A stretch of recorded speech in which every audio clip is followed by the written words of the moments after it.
નમસ્કાર. આજે હું બનાવું છું મરચાંનું ખાટું મીઠું રસાવાળું શાક. તો એના માટે મેં 200 ગ્રામ મરચાં, જે ફીક્કા મરચાં આવે છે, એ લઈ લીધા છે. અને એના વઘાર માટે મેં ઓઇલમાં અજમો નાખ્યો છે અને 1 ચમચી આખી વલિયારી નાખી છે. હવે મરચાંને સરસ એમાં સાંતળી લેવાના છે અને સરસ ચડી જાય ત્યાં સુધી હલાવતા રહેવાનું છે. તેલમાં સરસ ચડી જશે. અને આ શાક ખૂબ જ ટેસ્ટી બનતું હોય છે અને તીખું નથી બનતું, કેમ કે જે મોળા મરચાં છે એ લીધા છે. તો આ રીતે સતત હલાવવાનું છે અને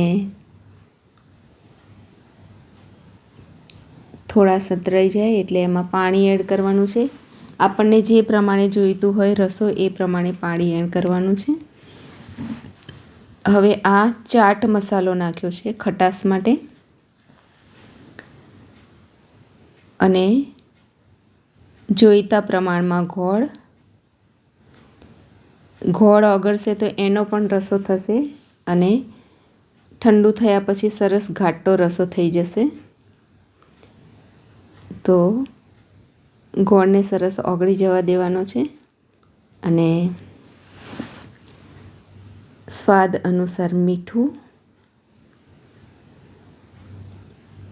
થોડો વલિયારી પાવડર પણ નાખવાનો છે અને ધાણા જીરું પાવડર વધારે નાખવાનો છે. એનાથી સરસ રસો ઘાટો બનશે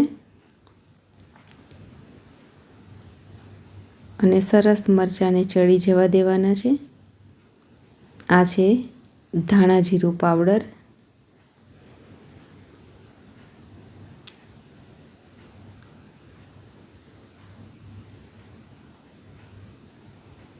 આપણા જમવાના સ્વાદને વધારી દે એવું આ મરચાંનું શાક છે. અને શાકની જરૂર નહીં પડે, શાકની જગ્યાએ જ આપણે આ ખાઈ શકીશું અને 2 રોટલીની બદલે 4 રોટલી ખવાઈ જશે, એટલું ટેસ્ટી બનતું હોય છે.